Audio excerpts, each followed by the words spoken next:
아이고, 말씀하시죠. 예. 시작할. 예. 먼저 그냥 소개 우리를 해야 되나? 뭐 어떻게 하실 게 낫겠어요? 그냥 하시고 나중에. 예. 오늘은 사회증권대부서 이동정부 연구소의 한 지원자입니다. 저희 연구소는 거시 문제부터 해서 산업구조조정이나 구조조정 지원하는 데 많은 일들을 하고 있고요. 오늘은 연희대에서 부탁받고 또 산업 관련한 문제에 대해서 말씀을 달라고 하셔서 준비를 해봤습니다. 먼저 큰 제목은 한국의 거시경제와 산업 변화인데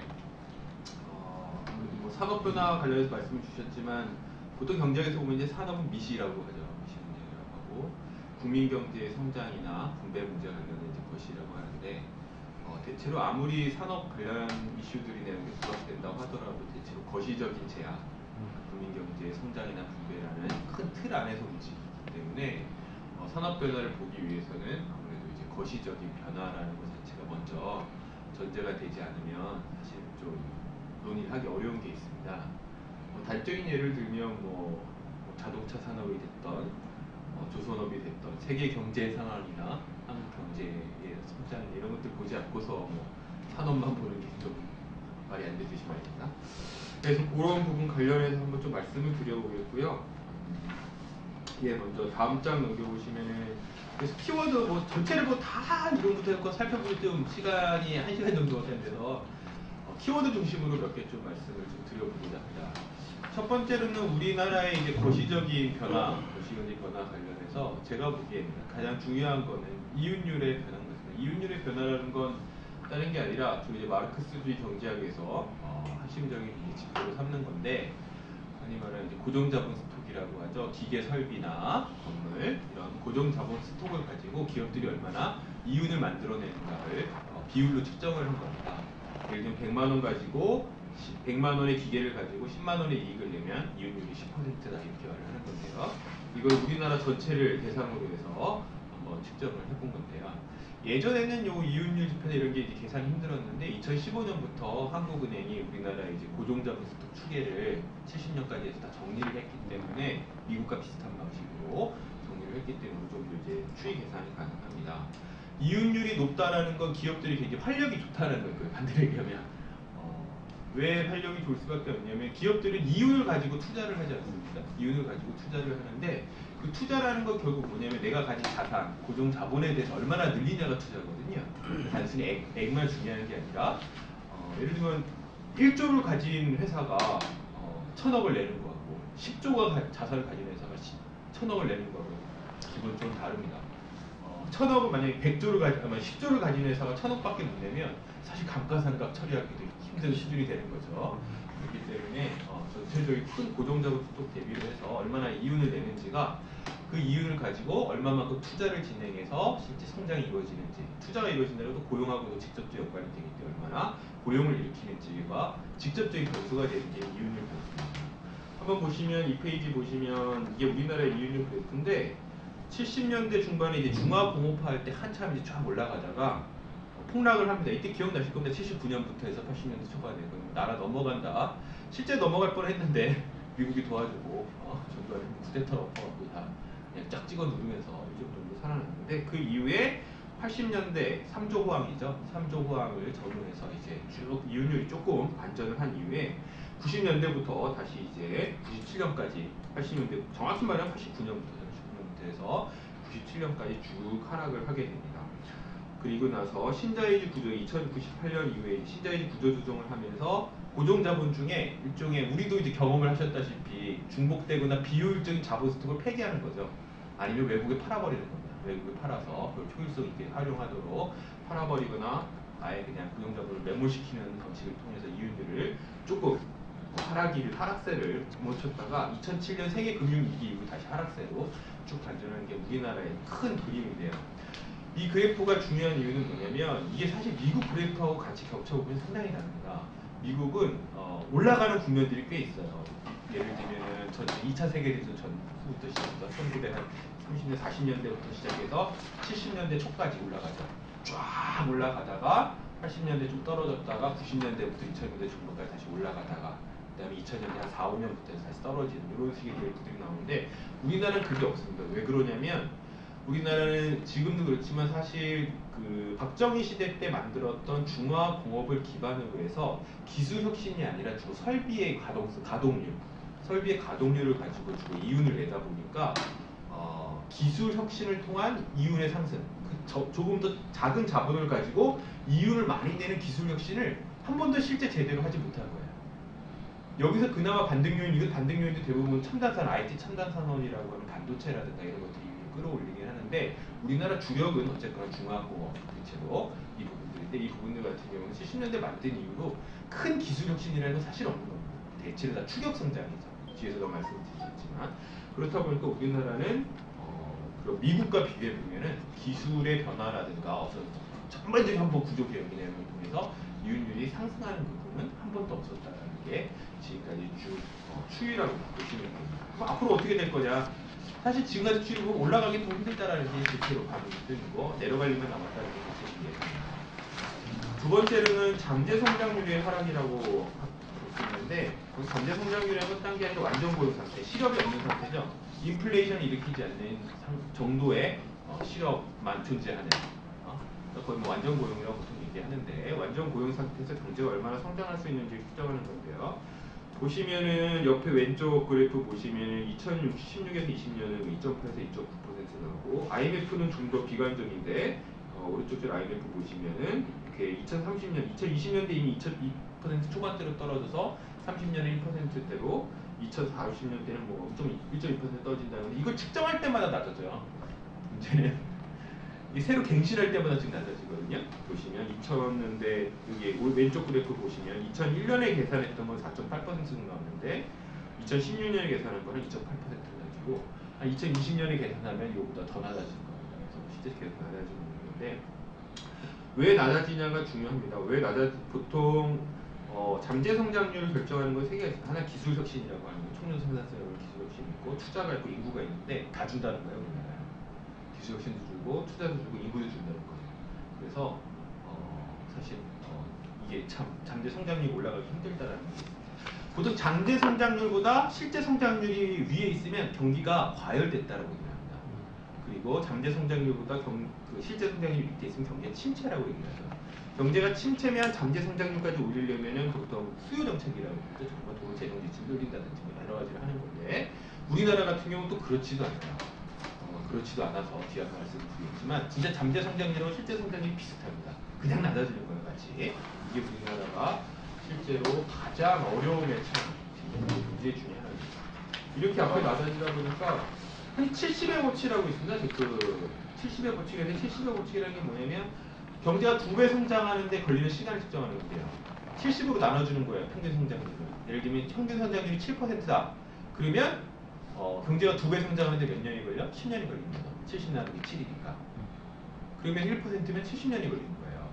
저희 때는 지금 여기 계신 우리 모두는 다 아마 연평균 경제 성장이 거의 7%에서 10% 사이입니다. 그래서 강산이면 10년이면 강산 변한다고 하잖아요. 그게 경제학적으로 근거가 있는 말이에요. 보통 고도 성장이면 7% 이상을 얘기하거든요. 그래서 강산이 10년이면 한 번 변해야 고도 성장하는 건데 우리는 강산이 10년이면 보통 강산이 변했어야 되는데 앞으로는 10년은커녕 하면 70년 한평생 지나도 강산이 변하는 목표를 볼 수가 있다는 거죠. 그래서 사실 저성장이라는 게 무서운 겁니다. 아르헨티나라든가 뭐 흔히 말해서 잠재 성장률이 와장창 떨어져서 계속 그 상태에 있는 나라들이 아르헨티나, 브라질, 필리핀 이런 나라들이 있거든요. 가보시면 아시겠지만 대충 70년대에 다니던 차, 70년대 지하철, 70년대 건물들이 지금까지 그대로 있어요. 사람들도 대부분 그때랑 지금 비슷하대요. 그 얘기하는 거 들으면 오히려 황금기를 그때라고 생각하죠. 30년, 40년 전이라고. 그게 이제 1% 성장이에요. 그 나라들이 다 1% 성장하거든요. 70년 걸려요. 우리가 이제 그런 비슷한 상황으로 가고 있다는 게 보통 거시경제학자들이나 하는 얘기들이 대체로 얘기가 이런 얘기입니다.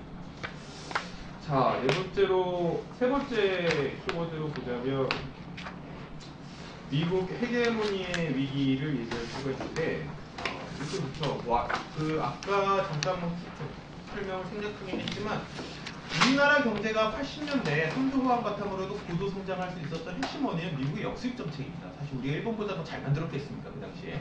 우리 일본보다 잘 만들었다기보다는 일본 그 당시 미국이 일본하고 플라자 합의하면서 일본 엔화 가치를 엄청나게 띄웠죠. 엔화 가치 띄우고 동시에 우리나라에 대해서 굉장히 역수입 정책을 해서 수입을 많이 해줍니다. 정책적으로 수입을 해주게 되는데 그걸 바탕으로 고도 성장을 하다가 90년대 냉전이 끝나니까 무슨 역수입 정책이냐는 게 방법 믿지 않는다. 정말 이렇게 좀 격화돼갖고 야 이제 신자유주의 개혁해. 신자유주의 개혁하다 와장창 뭐 박살난 케이스. 근데 2000년대는 이제 금융세계화, 주로 이제 신자유주의 금융세계화라고 불리는 금융 중심의 축적에 우리나라도 적극적으로 동참을 하면서 성장해왔던 부분이 있는데 이 말씀을 드리는 이유는 우리나라 경제는 미국하고 뗄래야 뗄 수가 없다는 거예요. 어떤 점에서 보면 조국은 아직도 식민지냐라는 말이 경제적으로는 사실 여전히 타당성이 있을 정도로 굉장히 미국의 영향을 많이 받고 미국 경제가 어떻게 됐느냐가 굉장히 중요한 부분입니다. 세계적으로도 마찬가지지만 자, 근데 미국 회계부에서는 얘기죠. 뭐 트럼프로 표시도 되지만 사실 트럼프 현상이라는 게 단순히 트럼프가 개또라이다, 또라이다 이게 중요한 게 아니라 트럼프가 상징하는 실제 경제 정책상 곤란함이 있다는 거예요. 트럼프라는 것들이 나타날 수밖에 없는 뭐냐면 첫 번째로 보자면 우선은 그 전에 잠깐만 보여드리면 미국 경제가 성장하는지에 대해서 요즘 얘기가 많죠. 뭐 실험 얘기가 나온다, 뭐 4차 산업혁명이다, 뭐 미국에는 뭐 거의 뭐 일자리가 부족하네 등등등 많이 많은데 이게 사실 착시 효과가 있습니다. 어떤 착시 효과가 있냐면 미국이 정말 성장한다는 게 뭐냐, 제대로 성장한다는 게 뭐냐에 대해 생각을 해봐야 되는데 아까 미국의 이윤율이 굉장히 높아질 때 말씀을 많이 드렸지만 미국의 이윤율이 높아질 때는 어쨌거나 재정 적자가 줄고 클린턴 때 재정 적자가 줍니다. 실제로 클린턴 때 재정 적자가 줄고 70년대까지 미국의 재정 적자가 거의 없었어요. 무역 적자도 없었죠. 미국 무역 흑자국이었죠. 60년대까지는 무역 흑자국이었는데 무역 흑자, 무역 수지와 재정 수지라는 것 자체가 일정 정도 미국의 상태를 표현해 주는데요. 미국의 상태를 표현해 주는데 이 양 그래프를 보시면 아시겠지만 미국은 2000년대, 10년대, 2010년대 쭉쭉 하다 2010년대 다시 쭉 계속 무역 적자 늘어나고 있어요. 트럼프 때 무역 적자는 무역 적자가 늘어나고 있고 왼쪽이 무역 적자입니다. 오른쪽 같은 경우는 재정 적자인데 미국의 재정 적자도 보시면 이제 재정 적자의 누적치가 국가 부채죠. 국가 부채가 이제 그 실선으로 되어 있는 그래프인데 쭉 보시면 엄청나게 높아집니다. 트럼프 때도 어마어마하게 높아졌어요. 이유가 핵심적인 감세 조치로 인해서 세입이 줄어들다 보니까 미국 적자 어마어마하게 늘어나고 있습니다. 지금 현재 미국 경제라는 게 왜 이렇게 되냐라고 저한테 아주 짧게 설명을 하려면 무역 적자로 그냥 쓰고 적자가 되는 데도 쓰고 있고 정부가 돈을 막 풀어서 그런 거예요. 그냥 다 써라. 그래서 쓰면서 일종의 이중 적자로 인해서 하는 건데 여기다 하나 더 더한 거죠. 양적 완화라는 조치가 있었는데 양적 완화라는 조치가 뭐냐면 뒷장 보시면 있는데 미국의 연방준비은행, 미국의 중앙은행입니다. 한국은행이 연방준비은행이 2007년 세계금융위기 이후에 무지막지하게 돈을 풀었습니다. 거의 4배 정도를 푼 건데요. 이게 이제 총 그래프 그게 통화량입니다. 미국이 이제 중앙은행이 발행한 통화인데 화폐인데요. 1조 달러가 안 되지 않습니까? 2009년까지 그러다가 지금 얼마입니까? 4조 달러가 넘었어요. 4조 달러가 넘었는데 4조 달러라는 건 4조도 4배는 거죠. 단 10년 사이에. 10년도 안 된 사이에 한 4배가 늘어난 겁니다. 이 정도가 그러니까 돈이 이 4배 더 풀린 거예요. 사실 4배 더 풀린 겁니다. 이 정도로 많이 늘었던 거예요. 국채를 사고 심지어 연방준비은행은 모기증권도 샀죠. 모기증권도 너무 사면서 지금 미국에서 최고 부동산 임대업자가 누구냐? 예, 연방준비은행이죠. 따지지 않나요? 최고 임대사업자. 중앙은행 최대 임대사업자인 거예요. 모기증권의 어떻게 소유자가 최종적으로 결국은 부채를 지고 있는 거기 때문에 채권 증세를 가지고 있는 거기 때문에 그 정도로 4배 정도 늘어난 겁니다. 정부 재정자 엄청 늘긴 하지 중앙은행이 엄청나게 돈을 풀지 하다 보니까 미국 경기가 안 살아가는 것도 이상한 거예요. 안 살아가는 것도 이상한 정도로 다시 늘어나면서 활성화되는데 자 여기 중요한 게 있죠. 미국은 어떻게 가능할까요? 미국 이렇게 우리나라가 만약에 통화량을 4배로 늘면 어떻게 될 거예요? 왜 한이 될 거예요? 누가 할 거예요? 화폐에다 지금 똑같은 데서 5만 원권으로 저희 뭐 여기 도배하고 막 이럴 거예요. 4배 늘면. 근데 미국 같은 경우는 그렇게 안 됩니다. 예를 들어 우리나라 미국 재정적자 마찬가지 재정적자 마찬가지인데 일부 우리 진보 진영이나 개혁 진영 같은 경우 재정적자에 대해서 되게 쉽게 말하는 게 있는데 사실 재정적자 우리나라 같은 경우는 재정적자가 일어나면 어차피 통화량이 증가합니다. 통화량이 증가하는데 말씀할 게 없는데 자 미국하고 비교를 해보면 미국은 재정적자가 나고 무역적자가 나고 통화량 이렇게 늘어도 유지되는 게 있어요. 달러가 세계화폐이기 때문이죠. 이걸 누가 다 사? 중기가 끄는 거예요. 이 도의 상당 부분은 중국이 무역 적자된 거, 무역 흑자를 받은 거를 미국 금융시장이 재투자하기 때문이거든요. 우리나라 미국 지금 얼마 가지고 있죠? 중앙은행이 외환보유고를 가지고 있는 게 4천억 달러예요. 사상 유례없죠. 가장 많죠. 중국보다 몇 배 많죠. 사우디 뭐 5.1달러부터 시작해서 일본도 마찬가지고 전 세계가 가장 안전한 자산으로 그나마 달러를 보유하고 있기 때문에 달러 자산을 보유하기 때문에 이 정도로 풀어도 되는 거예요. 전 세계가 다 사주니까. 그런데 우리나라 국채를 이렇게 발행해? 누가 사줘? 예, 우리나라 사줄 때 딱 하나밖에 없어요. 누가 사줄까요? 혹시 아세요? 예, 연금이죠. 연금밖에 없어요. 우리끼리 보증 서는 거야, 그냥. 우리끼리 보증 서는 거고 연금 말고 살 데가 없어요. 심지어 우리나라는 중앙은행도 국채를 보유하지 않아요. 우리나라 중앙은행의 핵심 자산은 국채가 아니라 일본 연방준비은행이나 일본이나 다 국채인데 우리나라의 한국은행의 핵심 자산은 미국 채권입니다. 400조 중에 350조가 미국 채권이에요. 그런 식으로 해요. 왜 그러냐면 우리나라는 국채를 많이 보유하게 되면 96년이 그런 사태가 발생했는데 통화 가치가 폭락을 해버려요. 못 믿는다는 거야. 그래서 국채 높아지면 이게 자산이 한국 자산이 은행 자산이 불안하다는 측면이기 때문에 사실 우리나라는 국채 대신에 의사자산을 선호해서 통화 안전성을 위해서 이렇게 보유합니다. 그래서 미국 경제 성장 같은 이런 건데 일본도 마찬가지예요. 일본에 대해서도 약간 착각인 착시가 효과가 있는데 일본은 2012년 아베 정부 전까지는 뭐였냐면 재정 지출을 늘려서 부채 비율 200%, 국가 부채 비율 200%를 늘려놓은 거죠. 정말 돈을 막 쓴 거예요. 근데 그 다음에 갑자기 일본 정부의 부채 비율 200%를 정해져 있는데 경제가 활성화 막 그리고 고용이 되고 막 입자가 부족하다라고 해서 야 경제 살아난다는 착시 효과가 있는데 아니에요. 누가 그 다음에 진짜 경기 부양을 했냐면 일본 중앙은행이 있거든요. 일본 중앙은행이 민간이 가지고 있던 국채를 다시 일본 중앙은행이 현찰을 찬 거예요. 다. 일본이 양적 완화인데 일본은 국채를 다 발행했을 때 일본 정부가 재정했을 때 국채를 엄청 발행하는 걸 대부분 민간 자본이 갖고 있었거든요. 민간 가게라든가 민간의 금융기관이 갖고 있었는데 그 금융기관이 갖고 있고 가게가 갖고 있던 일본 국채를 다 일본 은행이 샀습니다. 그래서 일본 은행의 통화량도 4배 늘어요. 2012년부터 단기간에 4배가 이 효과예요. 현금이 엄청나게 늘거든요. 지금 금융자산을 다 사버려갖고 금융자산을 묶여있던 현금을 다 뿌려버린 거예요. 그러다 보니까 상당히 내수 경기가 활성화되면서 일본 경제가 엄청나게 부양되고 있는데 자 뒤에도 한 번 더 대해 말씀드릴 게 있겠지만 문제는 그 다음에 미국도 그렇고 일본도 그렇고 다 문제도 마찬가지인데 미국 같은 경우는 특히 문제는 뭐냐면 자 적자가 이렇게 되고 계속 이렇게 막 달러가 엄청나게 불어있어. 적자도 그렇고 불어있다는 거예요. 근데 이거를 해결을 안 하면 계속 이 상태를 유지 가능냐에 대해서 상당히 다 물음표가 있다는 거죠. 왜냐하면 채권을 상환 미리 돌아오는 거거든요. 갚아야 돼. 세금을 결국은 갚아야 돼. 걔가 어느 정도 못 갚으면 뭐 해야 되는 거예요? 상환 양기를 하거나 또 다른 부채를 발행해야 되는 거예요. 이게 계속 늘면 이게 되냐는 거예요. 왜냐면 이게 2010년부터 지금까지 비정상적 상태거든요. 너무 급속하게 빨리 늘어 많이 늘었고 어마어마하게 많이 늘다 보니까 이거를 해결하는 건 보통 출구 전략이라고 합니다. 출구 전략이라 하면 미국 연방준비은행이 국채를 다시 팔아야 돼요. 갖고 있는. 그걸 민간이 사야 돼. 그리고 모기증권 아까 말했어 어마어마한 모기증권을 들고 있는데 이 모기증권을 팔아야 되는데 그 모기증권을 민간이 사야 되는 거예요. 근데 민간이 그럴 돈이 있냐는 거예요. 이 부분 살 만큼. 살 사람이 없는데 뿌리면 어떻게 됩니까? 폭락을 하죠. 가격이 폭락을 하면서 연방준비은행의 자산이 부실화돼요.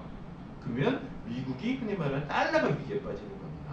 이 달러의 위기, 즉 재정적자, 이중적자가 감당 안 되는 상태에서 지금 출구 전략을 해야 되는데 출구 전략을 잘못해서 달러 가치가 폭락하는 상태가 흔히 말하는 미국의 최종 어떻게 보면 가장 심각한 위기가 될 거라는 거고 이 문제를 해결하기 위해서 원래 짰던 계획이 뭐냐면 플랜 B가 TPP예요. 이게 오바마 정부가 그래서 상당히 사실은 전략적으로 생각 때문에 아시아를 복귀라고 하죠. 중아시아를 복귀라고 해서 이 국채를 사줄 때가 누가 있냐 우리 거를 팔아야 되는데 결국은 일본, 호주, 우리나라 성장하는 나라들, 아시아 국가, 캐나다 이런 나라에서 여기서 사줘야 된다. 유럽 뭐 지들도 지금 무슨 주려고 하니까 여기서 사줘야 되니까 여기를 자유무역지대로 해서 무역을 활성화하면서 일종의 무역 적자를 이쪽에서 흡수시키자는 거예요. 국채를 얘네들이 사기 위해서. 중국은 내가 그냥 거의 뭔데 다 한 거 같고 올라치고 그러니까. 그래서 TPP를 하려고 했는데 트럼프가 돼갖고 다 때려 부신 거예요 지금. 차! 그래서 다 때려치우고 갑자기 중국하고 무역 전쟁을 하는 거예요. 이게 이제 플랜 B에서 플랜 C로 간다고 하는 건데 플랜 C는 뭐냐면 원래 오바마가 정퇴했다가 뺏긴 뭐냐면 무역 전쟁이었거든요. 무역 적자를 강제 줄이는 거예요. 통화가치 플레잡처럼. 플레잡처럼 줄인다는 거거든요. 플레잡처럼 해서 통화가치를 위안화로 절상시켜서 해결한다는 건데 자 플라자 합의 이후에 일본이 붕괴를 합니다. 그러면 이걸 하면은 중국이 붕괴하면 어쩌자는 거야. 중국이 다 던지면 빵이라는 거죠. 같이 빵 하는 거라는 거예요. 그래서 지금 트럼프 전략에 대해서 그 흔히 말 미국의 어떤 그런 진지한 부르주아들이 지배 계급들이 걱정하는 게 이 자식이 지금 같이 망하자는 거야. 뭐 이게 플랜 C냐 플랜 D냐 이제 뭐 그러면서 얘기를 하고 있는데 어쨌건 그래서 미국 내에서 민주당이나 주로 이제 걔들 압력, 이제 정치적인 논의를 하는 압력을 주면 플랜 B로 다시 가야 된다. 그래서 다시 TPP 얘기 나오고 이런 거예요. TPP 얘기 나오고 그런 맥락들이 있습니다. 근데 이게 잘 안 될 것 같다는 게 지금 문제죠. 전체적으로 보면 이렇습니다. 그래서 여기까지가 이제 전체적인 생각. 우리나라 같은 경우는 이윤율에 어떻게 보면 기술 혁신이라는 게 상당히 중화공업화 이후에는 딱히 없었다는 거예요. 그걸 이제 지금 어떻게 뭐 그런 결단점이 없는 가운데서 잠재 성장률, 투자와 어떤 인구, 기술 혁신 모두 다 떨어지면서 잠재 성장률은 굉장히 저하되고 있고 우리의 핵님인 미국 같은 경우는 미국도 상당히 사실 세계 경제의 리스크가 굉장히 크고 이걸 헤어나기 위한 출구 전략에 대한 사실상 답이 아직까지 정확히 잘 안 보이는 상황에서 무역 전쟁하고 막 좌충우돌 하고 있는 거라는 겁니다. 중우돌 하고 있는 상황이 있는데 이게 전체적인 우리가 자본 뒤에 전체적인 상황으로 브리프하게 보자면 볼 수 있는 것 같고 그래서 뭐 뒤에 산업정책 가기 전에 하나 거시적 제약을 말씀드리는 건데 별게 없다는 거예요. 대체로 지금 상황에 할 수 있는 게 그래서 할 수 없는 게 별게 없다 보니까 거시경제학자들이 대부분 다 그로기 상태죠. 미국 같은 경우 마찬가지로 와 황이다 이런 사람 별로 없거든요. 우리나라에서나 뭐 미국 경제 뭐 황이다 좋다 하더라도 뭐 경제 나아졌다고 해도 미국의 거시경제 같은 경우는 기존의 경제학이 다 깨졌다. 기존의 경제학들 해설되지 해갖고 풀서는 문제들이 너무 많이 나오고 있다 라고 하면서 막 헤매다가 요즘 그런 모든 문제를 일거에 해소하겠다라고 해서 나온 논이 뭐야? 4차 산업혁명. 야 4차 이제 인공지능 시대야 라고 해서 그냥 넘어가는 게 맥락일 거예요. 그래서 2010년 4차 산업혁명 등 인공지능 등이 언제부터 나오냐면 2010년대부터 나오는 거예요. 그러니까 그 전에 이미 인터넷 기술이에요. 우리나라의 일본 기술에 따라잡기가 대부분 다 끝난 게. 그래서 우리나라 같은 경우는 LNG선 관련해서 완전 일본 기술 넘어섰다라고 평가한 게 2001년도거든요. 90년대에 거의 비슷해졌다고 얘기를 하고 이제 통일하고 떨어진 건데 그러다 보니까 어떤 문제가 발생하냐면 이게 조선업이에요. 자, 이제 조선업이 한번 도전해 본 거예요. 일본 기술 말고 일본에서 배운 거 말고 한번 우리끼리 한번 새 거 해보자 라고 해서 도전한 게 뭐야? 해양 플랜트. 해양 플랜트 도전해 본 겁니다. 근데 해양 플랜트 기술은 누가 갖고 있냐면은 노르웨이, 네덜란드, 프랑스, 영국, 미국 얘네들이 이제 대부분 기술의 핵심입니다. 근데 이제 안 줘요. 죽었다 깨어나도 안 줘요. 예전에 일본에서 배울 때야 니들 뭘 하겠어 그러면서 했는데 이제 죽었다 깨어나도 이 기술 이전은 안 해줍니다. 기술 이전 안 해주기 때문에 우리 기술 라이센스 주고 사든지 아니면은 우리가 자체적으로 해야 되는데 우리가 해본 거죠. 해양 플랜트를 못하겠어? 했는데 해양 플랜트 기술은 핵심이 뭐냐면 설계 기술이에요. 그 플랜트, 그 실제 지역, 플랜트 설치하는 지역에 따라 설계 변경하는 거거든요. 설계 변경이라고 하는 건데 이게 사실 어마어마한 노하우가 필요한 일입니다. 노하우가 필요하고 여러 가지 종합적 기술이 필요한데 했다가 에라 다 안 된 거지. 그래서 실제 건설비가 어마어마하게 투자 들어가고 실제 에라도 나고 막 그러면서 막 물어주는 돈도 들어나면서 지금 조선업이 몇 년째, 4년째 지금 이러고 있는 거예요. 그 손실 비용 처리하고 그래서 다 처리하고 현대중공업은 지금 해양 플랜트 이제 거의 다 포기했습니다. 해양 플랜트 사업 라인이 매각하겠다 내지는 지금 하겠다 해서 구조조정을 하고 있는 중이고 대우조선도 때려쳤고 삼성도 다 때려친 거예요. 삼성도 해양 플랜트는 전반적으로 다 때려친 겁니다. 근데 이게 문제죠. 뭐냐면 자 그럼 다시 LNG 선하고 VLCC는 대형 벙커선이니 대형 뭐 그런 컨테이너선 뭐 이제 그런 것들이거든요. 예전에 하던 것들 다시 하는 건데 이 기술선이라는 건 이미 끝이에요. 여기가 끝이에요. 여기가 끝. 여기가 끝이라는 겁니다. 따라올리만 남은 거죠. 따라올리만 남은 거예요. 끝이에요. 더 나가는 게 별로 없어요. 거의 기술력에서 다른 걸 조절해서 도전을 실패했는데 거기서 끝난 거야 그냥. 그러니까 이제 또라고 기다리는 수밖에 없는 거예요. 물론 지금까지 기술 격차가 있는 거야 중국하고 몇 년이 차이 있어서 있는 건데 이제 문제 다른 거를 도전하고 예를 들면 저런 서유럽 애들이 갖고 있는 것들을 도전해 보려고 하다가 실패한 거죠. 이게 바로 새로운 추격 성장 이후의 리스크 비용이라고 하는 거거든요. 추격 성장 이후에는 새로운 기술을 개발하는데 자기 스스로 개발을 해야 되고 없는 것들을 만들어야 되기 때문에 어마어마한 매몰 비용이 대부분 발생해요. 선진국들은 그런 매몰 비용들 때문에 그런 중진국만큼 성장률이 안 되는 거예요. 왜 선진국은 2% 성장을 하고 개도국은 7% 성장을 할 수 있냐? 선진국 개도국은 추격 성장을 하기 때문에 검증된 기술을 하기 때문에 이런 매몰 비용이 없거든요. 근데 선진국들이 이런 매몰 비용이 매번 발생돼요. R&D 하면 100개 하면 하나 아무 나온 게다 치우고 이런 거잖아요.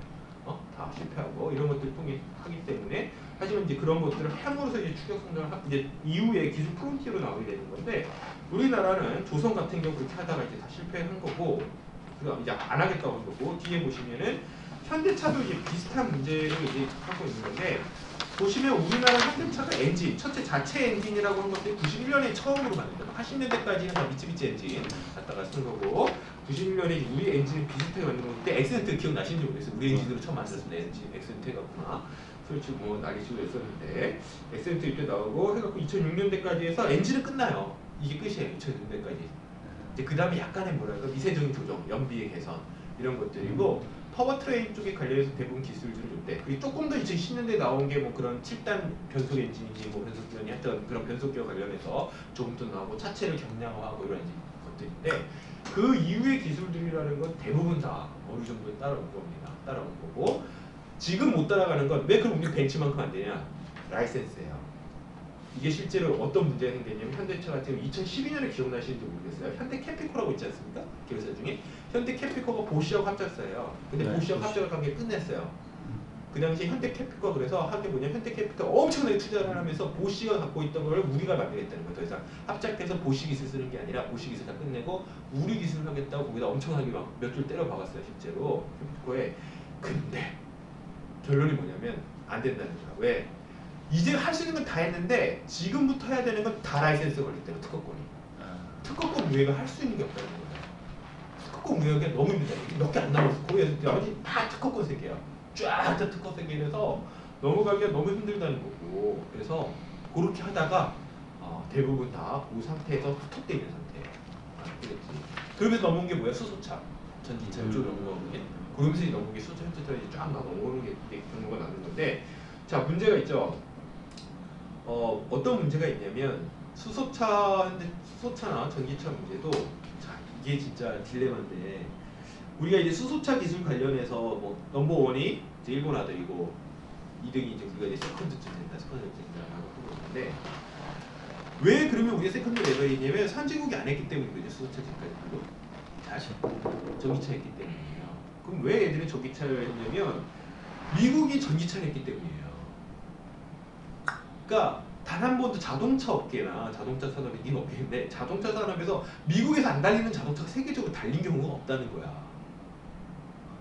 실제로 미국에 안 달리는데 세계에서 달린 자동차가 어딨냐는 그런 자동차가 세상에 라는 게 사실 자동차 업계예요. 그래서 흔히 이게 글로벌 스탠다드 문제인데 스탠다드 문제고 사실 표준화 문제인데 미국이나 유럽이 이제 죽었으니까 미국에서 달리지 않는 자동차가 달리기 어렵다라는 게 있고 그래서 수소차라는 것 자체가 아직은 좀 물음표다 이런 전망을 갖죠. 그래서 실제 수소차 관련해서 기술이 모든 것들에 대해서 미래 전망이 밝음에도 불구하고 테슬라를 비롯해서 미국이 전기차로 달려가고 있기 때문에 될 거냐에 대해서 상당한 사실의 물음표가 있는 상황에서 현대차 같은 경우는 짬을 보는 거죠. 이제 이거에서 와장창 달려가기보다 일종의 약간 정지기를 거치고 정지기를 거치면서 현대차가 뭐 했냐면 이때부터 재미난 거예요. 쫙 달려가다 2012년 아까 말씀드렸죠. 이때부터 뭘 하냐면 다른 일을 해요. 현대건설이 있어져 갑자기. 현대건설을 인수합니다. 뭐야? 현대건설 왜 인수해? 자동차 회사가. 우리 꿈 선대의 꿈이랬잖아. 잃어버린 꿈. 우리 모기업을 사겠다는 갑자기. 우리 조상님 제사상에 올려야 된다고 지금 현대건설 한 거 아니에요. 그리고 나서 또 정몽구 회장 같은 자기 제사상에 올리겠다고 한정부지 사고 지금 경쟁자에 삐끼니 사겠다는 거 아니야. 내부적으로 그런 얘기도 있죠. 우리 정몽 회장님 비석이다 100채짜리. 라는 얘기가 있을 정도로 그런 거 이제 하는 거예요. 그게 왜 그러냐면 더 이상 여기서 다 때려 박는다? 예를 들면 우리가 폭스바겐 12조 투자할 때 우리가 현대차 2조 정도 투자합니다. 그래서 12조 정도 투자라고 막 요구하잖아요. 현대차도 할 말이 있어요. 야, 그거 투자했다가 손실 나면 니들이 책임질 거냐. 우리 넘어간다 그냥 회사가. 이 리스크는 현대중공업 사례 보라는 거야. 야, 현대중공업 사례 봐. 하다가 이렇게 잘못되게 다 넘어가잖아. 그러니까 우리 기업들, 대기업들은 그런 리스크 관리가 전혀 된 적이 한 번도 없거든요. 진짜 그런 것들 도전해 본 적이 없어요. 현재 없기 때문에 그런 것들에 대해서 상당히 리스크 비용이 있기 때문에 현대 자동차 투자 비용을 그렇게 안 쓰는 거예요. 아직 모르겠다는 거죠. 모르겠다는 거죠. 그래서 스탠다드가 정해지고 쫓아가야지 어느 정도의 좀 이렇게 선두 그룹이 서야 가겠다라는 게 현대차의 손해인 거죠. 근데 이렇게 되면 아까도 말씀드렸지 추격 성장이라는 거 한계에서 벗어나지 못해요. 계속 이 상태에서 머물러 있는 상태가 되고 더 문제는 아까 말씀드린 거시경제적 제약은 우리가 성장했을 때는 완전 땅판이라는 거죠. 그런 상황이 있습니다. 자, 그 다음에 3대 또 다른 이제 슬픔이 오늘 슬픔은 석유화학도 마찬가지예요. 석유화학은 간단해요. 아주 석유화학은 간단한데 삼성이 팔았잖아요. 그러면 안 된다는 거야. 장사 안 돼서. 삼성이 화학계에서 다 팔았잖아요. 네. 돈 많이 나면 미래 전망에서 왜 팔았겠습니까? 삼성의 화학계 회사들이 다 팔았는데 삼성의 화학계 회사들이 적자나는 기업 아니에요. 여기 보시면 하나토탈 예전에 삼성 종합화학인가 삼성 석유화학인가 그거였죠. 영업이익이 1조예요. 1조. 나도 판 거예요. 왜 팔았냐면은 이거 조금밖에 이제 얼마 안 남았다는 거야. 얼마 안 남았다는 걸 알기 때문이거든요. 왜 얼마 남았냐면 석유화학은 아주 석유의 초고부가 가치 소재든지 진짜 초고부가 소재든지 아니면 설비입니다. 설비. 기본적으로 설비하고 그 설비 운영 능력이에요. 운영 능력이 석유화학의 핵심인데 이거는 중국 애들도 이제 한다는 거죠. 점점.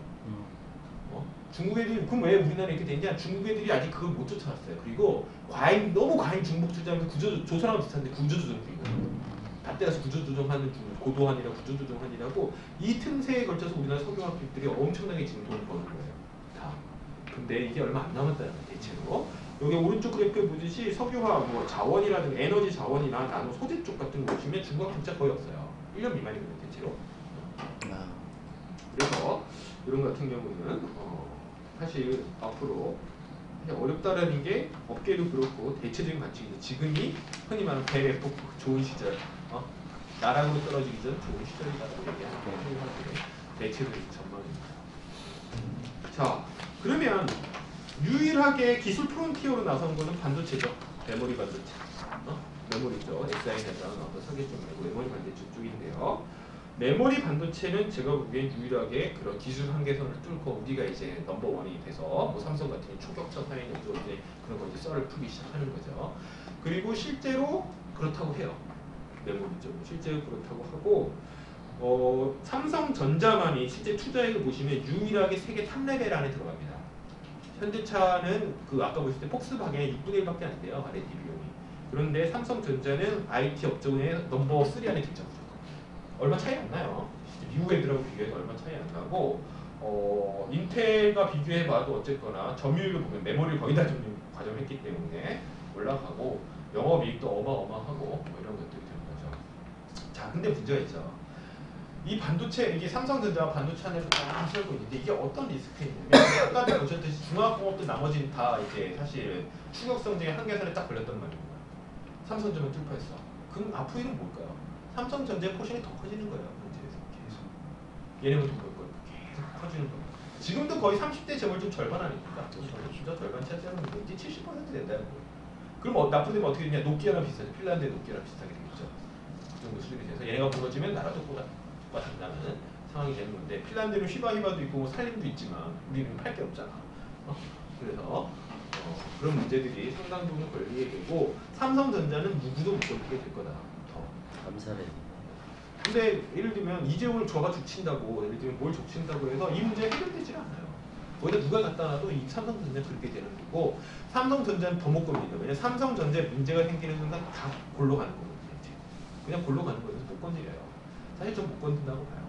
사법부가 지금 이재용 나쁜 놈을 하지만 사법부에서 거시경제, 건전한 경제관을 가진 법관이라면 그냥 흔히 부르주아적 가치관에서의 건전한다면 절대나 이재용에 대해서는 함부로 건들 수가 없는 정도가 사실인 시기예요. 이건 단지 돈이 많기 때문이 아니에요. 여기만 유일하게 사실은 실제적인 어떤 한계선을 넘어섰기 때문이거든요. 그런 문제들이 있습니다. 자, 그런 가운데 그러면 이런 추격 성장에 실패해서 뭔가 나머지 다 넘어가려면 산업적 의식경제 쪽 넘어서는 누가 필요하냐? 아까도 말씀드렸지만 하나는 리스크 비용을 감당할 나라 경제의 사람이 돼야 되고요. 리스크 비용을 감당할 수 있어야 되고 전체적으로 감당할 수 있어야 되고 또 다른 중요한 하나는 뭐냐면 지식의 문제예요. 일본도 그렇고 유럽도 그렇고 기본적으로 기술 선진국에 나선다는 건 뭐냐면 남의 나라 가서 배우는 게 아니거든요. 자기가 어느 정도의 노하우라든가 기술 축적을 한다는 거예요.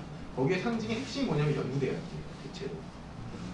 이것 때문에 일본에서 같은 경우 2000년대 들어서 노벨상 그러니까 아시아에서 유일하게 물리학상이라든가 화학상, 의학상 수상자가 나오는 게 일본인데, 일본하고 우리나라 뭐 경쟁이 뭐 전쟁도 없었지 하지만 사실 상대가 안 되는 게 일본은 예를 들면 일본은 국내 그러니까 그 대학 교수의 90% 이상이 국내 박사죠. 그렇죠. 그리고 노벨상 받는 사람도 유학생이 아니에요. 국내 박사예요. 우리나라는 전체 이공계 대학 여기 보시면 거의 70%가 외국 박사고 심지어는 사회과학도 다 외국 박사잖아요. 맞아요. 뭐가 됐던 저 하와이 대학이 됐던 저 어디 뭐 하와이 주립 사립대가 됐던 막 저 어디 뭐 듣도 보던 사람이 대학이 됐던 미국 가서 공부하는 게 일반적이고 그렇게 하고 있죠. 뭔 뜻이냐면 배워온다는 뜻이에요. 거기 가서 연구하고 배우는 거예요. 배우는 거. 심지어 군대도 마찬가지로 다 그런 식이라는 거죠. 그래서 추격 성장이 아니라 독자적인 어떤 그 다 프론트로 나려면 지식이 민족 경제에서 이 내에서 국가 내에서의 어떤 축적이라는 게 필요한데 그게 없다는 거예요. 우리나라는 완전 식민화된 거기 때문에 대학 자체가 이미 연구대학이 무너졌기 때문에 그게 거의 불가능하다는 거죠. 한동안 불가능하다는 얘기예요. 배우지 않으면 안 되는 거니까. 배우지 않으면 안 되는 거니까 이렇게 된 상황인 거죠. 우리나라에서 유일하게 자급자족이 되는 학문이 두 개가 있어요. 볼까요? 두 개. 공문학. 예? 공문학. 아, 그렇죠. 인문학 빼고 인문학 인문학 빼고. 법학하고 의학이에요. 법학하고 의학만 유학 안 가죠. 왜 그럴까요? 라이센스가 있어서 면허제도 있대. 그래서 그런 예측이 있을 정도로 어떻게 되는 건데, 그래서 이게 심각합니다. 그래서 이렇게 됐을 경우 어떤 문제가 생기냐면 흔히 이제 뭐 아주 약간 뭐랄까 좀 뭐 소리 같이 하자면은 우리나라의 전체적인 어떤 뭐 좀 관점에서 객관적인 관점에서 보자면 흔히 말하는 서울대 폐지문이라든가 이런 게 그렇게 뭐랄까 적당한 소리는 아니라는 거예요. 그러니까 우리나라의 실패는 뭐냐면 보통 이렇게 얘기해요. 추격성장 국가에서 가장 중요한 게 뭐냐? 대중교육이라는 거예요. 많은 사람이 대학에 가는 거예요. 많은 사람이 대학에 가서 많은 사람들이 배울 수 있게 되는 거지. 더 많은 사람들이 배워보고 더 많은 사람들이 중간 정도의 지식을 갖추는 게 추격성장에서는 제일 중요해요. 근데 프론티어로 가게 되면 얘기가 달라져요. 엘리트 교육이 훨씬 중요해져요. 되는 돈 밀어줘야 돼. 누구나 다 새로운 걸 개발할 수는 없다는 거야, 실제. 라는 것들이고, 그래서 대부분 다 미국 같은 경우는 아이비리그라는 데에서 보통 아이비리그라는 데서 일본은 도쿄대라든가 일본에 몇 개 대학 있죠, 한 4-5개 대학이 실제로 그런 역할을 하고 있고, 프랑스도 흔히 말하는 뭐 치대학이니 뭐 어떤 엘리트 교육들이 있고, 독일도 마찬가지로 대부분 다 상당히 있습니다. 근데 이제 우리나라 같은 여기도 방법이 굉장히죠. 왜냐면 학력이 발전의 어떤 기술에 대한 숙련이나 기술에 대한 발전인 게 아니라 이렇게 차별로 이어지니까. 학력 차별이니까 미개 세우는 거잖아요. 우리나라 대학 규제는. 흔히 말하는 지식의 축적이나 어떤 지식의 어떤 분업 구조가 지식을 분업하는 게 아니라 일종의 위계 구조가 되다 보니까 상당한 대중적인 저항감인데 사실 이것도 또 공멸이 됩니다. 그래서 아이들이 다 집어치우고 그냥 똑같이 n분의 1로 하향평준을 하자는 것도 사실 현재 상황에서 보면 다분되지 못하는 상황이라는 게 현재 우리나라 상황입니다. 이런 가운데서 선학교 세 번째로 서비스 얘기했는데 서비스업 선진화 얘기 많이 하죠. 특히 이제 민주당이나 개혁진영 같은 경우는 제조업에 대해서 약간 뭐랄까 박정희 유물이라고 생각하는 유산이라고 생각하는 경향이 상당히 있다 보니까 제조업 천시 경향이 없지 않아 있는데 이건 좀 이상한 얘기입니다. 왜냐면 서비스업은 죽었다 깨어나도 제조업 생산성을 못 따라가요. 왜냐하면 서비스업은 기계를 넣는다고 생산성이 안 올라가고 제조업은 기계를 넣으면 생산성이 올라가잖아요. 서비스업은 안 올라가기 때문에 서비스업 중에 유일하게 부가가치가 올라가는 거 두 개밖에 없어요. 금융, 아니 세 개 있네요. 금융, 부동산, 그 다음에 의료. 세 개야, 세 개. 금융하고 부동산이 어차피 같이 이전이니까 그렇다 치고 의료 할까요? 우리 다 같이 모든 사람들이 다 우리나라 국민들이 모두 아프면 부가가치가 올라가겠네. 그죠? 실제 그런 식이 되는 거기 때문에 별로 이렇게 공익적이지 못하죠. 그래서 서비스 상품의 사치제화, 사치제로 되거나 서비스 상품이 부가가치하는 게 별게 아니에요. 서비스 상품을 사치제화하는 거거든요. 사치제화하거나 투기화, 부동산에 보자. 굉장히 금융이라는 것도 투기화해버리면 올라가겠죠. 올라가긴 하겠지만 그 공익적 목적은 아니고 실제로 지속 가능하지도 않다라는 겁니다. 그런데 제조업에서 아까 말씀드렸지 이게 노력한다고 되는 문제가 아니다 보니까 지금 그냥 계속 이걸 끌어가는 거예요. 이걸 하려고 서비스. 유혹이 미치거든요. 계속 이런 얘기 나오고 재벌들도 그렇고 이런 얘기를 이제 하니까 문재인 정부도 이제 또 슬슬 이제 서비스하고 뭐 핀테크 쪽 이런 것들 이제 슬슬 만지기 시작하냐 그러는 거죠. 그리고 그래서 뭐 아까 여기 오른쪽에서 말씀 왼쪽 그래프에 서비스 업내 업종 노동 생산성은 뭐 사실 제조업하고 사실 다 대부분 다 비교되지 않습니다. 문화 뭐 기타 서비스 이런 것들은 대부분 다 사치제거든요. 교육이나 보건 이런 것들 보시면 도서매 운수 이런 거 보시면 상당히 납니다. 자, 또 다른 문제 자영업이 있죠. 서비스업 선진화의 핵심 뭐냐면 서비스 자영업 구조조정이에요. 자영업 뭐라는 얘기냐? 자영업이 이렇게 많아서 서비스업이 생산성이 올라갈 수는 없죠. 죽었다 깨도 안 됩니다. 그래서 대부분의 주류 경제학자들 같은 경우 서비스업 선진화에 같이 전제되는 게 뭐냐면 자영업 구조조정이에요. 되게 끔찍한 얘기하는 데인데 나중에 한번 시간 되시면 그렇지 하면서 기적에서 성수구루라는 책이 있는데 KD하고 하버드 아시아센터에서 낸 거예요. 제가 보기에 우리나라에 대해서 제일 진지한 연구예요. 기적에서 성수구루. 우리 기적적 성장에서 이제 성수구로 가야 된다라는 건데 좋다. 나름대로 3년 동안 세미나하고 왔거든요. 하버드 아시아센터가 IK글이라고 IK글하고 그다음에 IMF 때도 우리나라에서 제일 동아시아 경제 관련해서 제일 석학으로 알아주는 사람인데 그 사람이랑 같이 세미나를 한 건데 그 책에 보면 우리나라는 제조업은 추격 성장에서 이미 중진국 함정에 빠졌다. 반도체 빼고 다 글렀다. 몸체 앞에서 글렀다. 이게 포기해라. 완전 하고 그럼 나머지 어떻게 할래? 라고 하는 거에 대해서 두 개 얘기해요. 서비스업 하자. 서비스업 딴 거 없고 의료랑 도소매업 다 몰아내라. 이게 핵심이에요. 딴 거 뭐 별거 없고 도소매업 대형마트 짓고 그 다음에 의료는 영유아해서 수출해라. 의료 수출해라. 그럼 올라간다. 그러면 나머지도 어떻게 작업에 어떻게 하냐? 이거 다시 제조업 위로 놓으라는 거예요. 이 사람들. 그러면 가격 경쟁력 생기지. 다운돼서 가격 경쟁력 생기고 노동 유연성 확보할 수 있지. 그러면 노동 투입 중심으로 다시 성장할 수 있다는 거예요. 노동 투입 중심으로 성장한다는 게 뭐냐면 사실 이런 점에서 보면 예전에 정의당이 노동주도 성장이란 말 했는데 이게 경제학에 있는 말이거든요. 노동주도 성장이라는 게 뭐냐면 노동 투입 중심으로 성장한다는 거예요. 노동 투입 중심으로 한다는 건 노동 취업자 수를 늘리던 노동 시간을 늘리던 이게 있는 말이거든요. 사실은 원래. 그래서 노동 투입 중심으로 성장을 하라는 거예요. 네. 그리고 나중에 인구가 감소하니까 그다음 뭐 해야 돼? 이주 수입 자유화라. 이주 수입 자유화야. 그렇게 하면 된다는 거 우리나라 아직 간단하게 그렇게 하면 된다. 성장 그 5% 걔네 계산했어요. 그 5% 성장. 근데 이게 농담처럼 하는 얘기가 아니라 실제 그거밖에 없다는 게 얘들이 답이야. 솔루션이. 얘네 답. 세미나 할 때 없다 답을 하면 이렇게 하면서 이렇게 얘들이 답을 하는 거야. 그 얘기를 하는 거죠. 서비스 선진화는 결국 그 얘기하고 친화적일 수밖에 없어요. 산업적 네 번째는 뭐 잘 아시다시피 수직 계열화가 있습니다. 뭐 우리나라 같은 경우는 워낙 재벌이 금융부터 AS까지 다 하지 않습니까? 사상 위에 없는 현대차처럼 철강부터 물류를 거쳐서 애프터 서비스까지 하는 기업은 세계적으로 150년간 딱 현대차밖에 없었대요. 자동차가. 철강까지 하는 업소는 너희들이 처음이다. 금융까지 진짜 금융까지. 그 다음에 전자도 마찬가지예요. 생명 보험부터 시작을 하고 반도체, 조립, 그 다음 물류도 하죠. 삼성도 삼성전자 물류도 하고 AS 얼마 전에 정규 직항에 삼성 서비스까지 다 하는 것도 삼성 토탈 패키지 한 기업 전체를 다 하는 거예요. 수직 계열화는 우리나라 이 수직 계열화에 대해서 그래서 세계적으로 보면 상반된 관점이 있어요. 하나는 너무하다. 이게 경쟁력 저하의 원인이다. 다 전문화해야지 라는 얘기가 있는가 하면 다른 사람은 뭐냐면 이게 우리나라 기업의 유일한 힘이라고 얘기하는 사람이 있어요. 사실 기술력이 너희가 뛰어나냐 뭐가 뛰어나냐 이 수직 계열을 통해서 수직 계열을 하게 되면 어떤 장점이 있냐면 한 번 위기가 오면 엄청나게 리스크가 크죠. 전체가 다 망하니까. 그런데 반대로 위기가 오지 않을 때는 이게 제일 효율적이라는 거예요. 주문 오도 내릴 필요 없지. 거래 비용 줄이지. 그 다음에 중국구기식으로 다 생산할 수 있지. 때리면 되잖아. 그래서 그 다음에 중간에 마진들, 물류라든지 중간 마진들이 상당하기 때문에 그런 것들 다 내부하는 거죠. 내부할 수 있기 때문에 상당한 힘이다라고 얘기를 하기도 하는데 하여튼 뭐 이런 식이 됐기 때문에 우리나라 같은 경우는 산업적으로 보면 굉장히 수직 계열화되어 있고 이 문제가 다음 기회에 산업적 중소기업 문제가 해결된다. 중소기업 문제가 어떻게 해결되냐면 이 수직 계열화의 핵심이 뭐냐면 중소기업이 살 여지가 없다는 거예요. 제도에서는. 이 수직 계열에 대한 핵심, 이 기업들이 다 뭐냐면 거기에 골간이 핵심들이에요.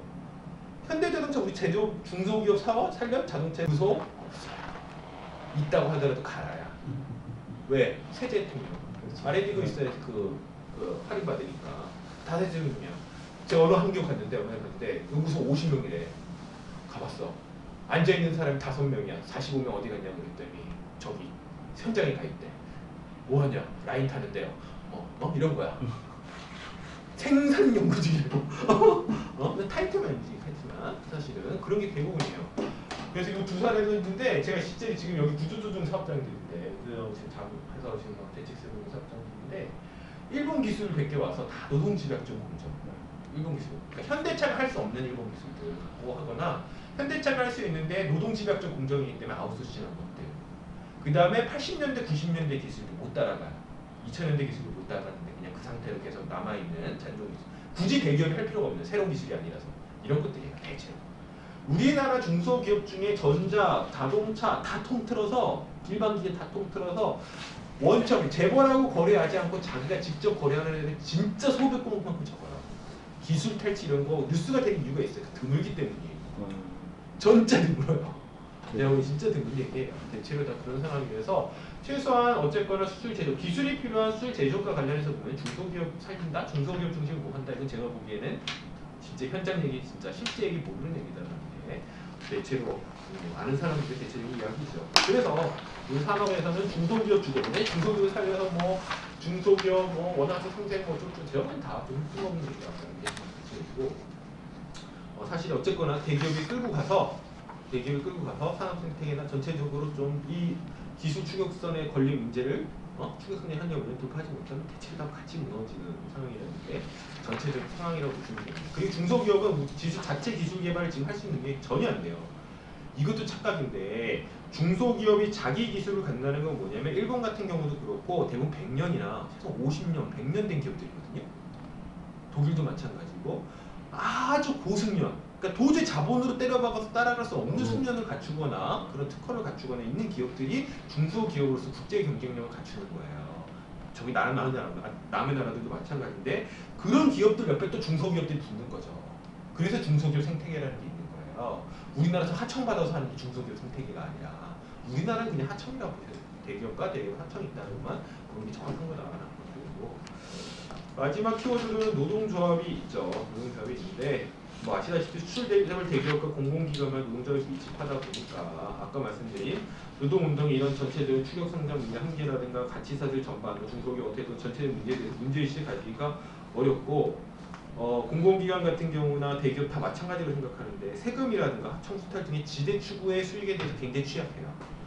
자기는 그러니까 아무리 착취받는 노동자다 우리도 피해자다라고 하더라도 현대차가 연봉 1억인데 사실 착취받는다고 보기 어렵죠. 사실 보기 어렵고 공공기관의 평균 임금이 7, 8천이 넘는데 8천이 넘는데 사실은 어려운 노동자라고 보기 어렵습니다. 대체로 보면 우리나라의 전체적 아까 말씀드린 이런 구조에서 보자면 대체로 보면 가치 예전 어쨌거나 세금이라든가 아니면 원화청 비중 하여튼 뭐 수탈이 됐던 간에 아니면 뭐가 됐던 간에 사실 지대축을 하죠. 제가 가치 생산을 보던 가치 이전이나 이런 방식을 통해서 사실 얻는 이득이 상당하다라는 겁니다. 공무원 조직률 65%, 공공기관 조직률 58%, 30명 미만 조직률 0.1%, 100명 미만도 2.7%밖에 안 됩니다. 없다고 보시면 되고 특수한 경우는 없다고 보시면 되고 또 뭐 이런 상황이 되다 보니까 어떤 문제가 생기냐 노동 주도의 분배 정책 노동 주도의 어떤 이 어려움을 극복해야 되는데 예를 들면 정말 이런 거예요. 단순히 이번에 그 광주형 일자리 광주형 일자리 문제 됐잖아요. 구라예요. 저쪽도 그렇고 이쪽도 둘 다 구라치다 보니까 굉장히 꼬임켰는데 케이스타임이 꼬임켰는데 원래 광주형 일자리에 제가 이제 그 초반부터 알고 있는데 사는 스토리를 이제 쭉 이제 광주형 일자리 나올 때부터 사실 저희 그때 다시 관련해서 뭐 참여를 해서 관련해서 하는데 광주형 일자리 큰 문제 아십니까? 원래 초기 발상이 소화리 공장 이전이었어요. 아 소화리. 왜 아파트 단지에 공장이 있냐고. 땅값도 비싼데 이거 들고 와서 광주에 턱 하면 좋잖아. 부품사 생태계도 만들고 광주 그 부품사도 되게 멀어요. 그 근처에 갈 수가 없어. 부품사도 멀고 그러니까. 그래서 좋지 않냐? 거기는 오히려 좀 수도권에 적합한 걸 하고 이게 원래 광주 일자리 초기 모델이었는데 이게 어느 날 발찌고 막 살붙이다 보니까 무슨 뭐 갑자기 독일도 갔다가 막 뭐 어디 갔다가 해갖고 뭐 이상하게 붙었는데 아시다시피 우리나라의 자동차 공장이 낮죠. 아까도 보셨듯이 추격 성장에 한계에 부딪혔고 가동률이 떨어지고 있는 게 전반적 추세예요. 광주형 공장 만든다는 데서 30km만 가면은 거기에 군산 공장이 놀고 있어요. 팡팡 폐쇄돼서 놀고 있고 안타까운 일이지만 사실 보면은 다른 공장들 현대차 다른 공장도 그렇고 예를 들면 르노 삼성 볼까요? 르노 삼성 지금 생산 중에 절반이 위탁 생산이에요. 자체 생산 모델이 25만 대 중에 12만 대도 안 돼요. 그거 어디 가는 거예요? 닛산 가는 거예요, 닛산 거. 닛산 거 분명히 왜 한미 FTA 체결했으니까 여기서 가는 거예요. 가는 거고 그 다음에 지금 또 만든다는 거 하는 것도 위탁 생산하는 거죠. 저희 뭐 닛산에서 가져온 조그만 꼬마 전기차 그런 거 만든다는 거고. 쌍용차 우리가 지금 복직해서 반갑지만 제가 그건 반갑지만 앞으로 지속 가능할까요? 우리 어떤 자동차 기업도 수출하지 않고 하는 건 불가능해요. 수출이 없어요. 자동차는. 없다는 거예요. 마힌드라가 맨 처음에 인수했을 때 뭐라고 했는지 아십니까? 여기서 픽업 트럭 만들어서 미국 가는 게 소원이라고 했어요. 근데 힘들죠. 지금 상황을 보면 이게 원래 꿈이라고 했는데 꿈이라고 얘기했거든요. 그거 하면서 그런데 어려운 얘기예요. 그래서 뭐 티볼리라든가 뭐 렉선 뭐라든가 몇 개를 지금 거치고 있긴 하지만 사실은 지속 가능성 측면에서 보면 쌍용차의 지속 가능성이 있다고 생각하는 한 생각보다 드물어요. 놀 공장이 텄어요. 지금 보면. 근데 그리고 좀 있으면 창원 공장 빌 거예요. 사실은 이번에 한국 진행하면서도 제가 이거 답변드리지만 걔네들 핵심 계획이 뭐냐면 슬슬 지지고 볶다가 창원 공장도 없어요. 창원 물량도 해서 부평만 돌린다 원래. 그러면 딱 맞아. 30만 대. 그거거든요 사실은. 근데 어쩌다 하다 보니까 이렇게 된 거죠. 하청도 주고 돈도 받고 하다 보니까 놀 공장 이렇게 하는데 무슨 또 줘. 또 지금 하여튼 이게 꼬인 거죠 사실. 그런 상황인데 이런 문제에 대해서 노동자는 왜 달치를 못 내냐면 야 우리 임금 깎으려고 4천만 원 만든다 이렇게 접근하면 사실은 이게 누구도 사실 선택도 안 되고 사실 좀 자본 입장에서는 현대차 공격하기 딱 좋은 꽃놀이판 아닙니까 이거. 되지도 않을 건데 저기 반대하니까 얼마나 좋더라 하면서 계속 하는 거죠. 이런 문제들이 된 거에서 못 벗어난다 계속. 노동운동에서 벗어나기가 힘들다는 문제가 있고. 자, 대안과 관련해서만 말씀드리면서 마치도록 하겠습니다. 제가 잡소리 많이 하다 보니 우선 아까 말씀드린 4차 산업혁명은 상당히 과장입니다. 보시면 이 왼쪽 그래프는 로버트 고딘이라는 양반이 그린 게 있는데 앞으로 이렇게 될 거라는 거예요. 실제 상생성 추이를 놓고 보면 어떤 얘기냐면 인류 역사상 단 한 번의 성장밖에 없었다. 원 빅 웨이브가 있었을 뿐이라는 게 이 양반 주장이에요. 대체로 다 많이 승을 하는 건데 크고만 예상도 되고 분야인데 원 빅 웨이브가 뭐냐면 20년대부터 70년대 1910년대부터 해서 60년 동안 있었던 기술 진보. 그때 내연기관 만들어졌죠. 우리가 아는 석유화학 제품들 그때 다 만들어진 거예요. 그릇까지 없다가. 그 다음 전기 제품들, 가전 제품들, 컴퓨터 이거 다 이때 만들어진 거예요. 인류가 단 한 번도 지금 경험하고 있는 것들의 90% 이상이 스마트폰 빼고 다 이때 만들어진 거고 그때부터의 기술이라는 건 뭐야? 개선이라는 거지. 새로운 발명이 아니라는 거야. 그때 예를 이런 얘기 듣는데 전보 747 얘기하잖아요. 예전에 대형 여객기 그 당시 개발된 게 70년이거든요. 실제. 이미 터보 엔진을 가지고 가는 게 제트 엔진을 가는 건 70년 난 거예요. 그때부터 계속 조금씩 늘고 안에 내장재가 좋아지는 거지. 내장재가 좋아지는 거 약간 연비가 계속 되고 자동차도 마찬가지예요. 70년대는 지금랑 똑같아요. 70년대 자동차 다니잖아요, 실제. 미국 같은 데 보면 다니잖아요, 고쳐서. 문제가 없다는 거야. 그래서 텔레비전도 이미 나왔던 조금 얇아지는 거고 사실은 스마트폰 나오는데 전화기 갖고 장난 이게 솔직히 말하면 게임기로 유행한 거지 이게 그런 거냐 이런 게 이제 이 양반의 전체적인 얘기고 의약품도 그렇고 전체적으로 그때 만들어졌다는 거고 인류가 그 정도의 한번 빅 성장을 진짜 대형 성장을 했는데 그런 건 앞으로 힘들다는 거예요. 4차 산업혁명 얘기하는데 노동 생산성 추이 뒤에 오른쪽 그래프는 노동 생산성이나 총요소 생산성 TFP라는 게 아까 말한 기술 혁신의 총요소인데 4차 산업혁명이 이 얘기되는 시점이 제일 낮다는 거예요. 지금 보면 역대급으로. 산업혁명이라고 하면 노동 생산성이 당연히 높아지는 거죠. 둘이 할 일을 하나 사는 거니까 실을 해갖고 뭘 높아지냐? 노동 집약적 공정 그대로 다 남아있고 일부 그냥 상징적인 걸로 하는 남는 게 얘기고 실제 노동 생산성 높잖아요. 보시면 그건 실제로도 봐도 돼요. 4차 산업혁명의 기술 얘기하는 게 구글 아니까 구글 수입이 70%가 뭐냐 광고예요. 구글 검색 독점해갖고 서버 독점한 다음에 구글로 가서 검색하면 검색이 안 되니까 다 가는 거 보다가 이제 광고 다 쓰는 거 어떻게 되거든요. 그게 그러니까 단 한 번도 인류가 선도 기업이 광고로 먹고 산 기업이 없잖아. 자기가 만들어서 하는 거지. 애플도 마찬가지로 대부분 다 라이센스 수입이 어마어마하다는 거야. 사실 그래서 특허권이라든가 어떻게 보면 지대로 먹고 사는 거지.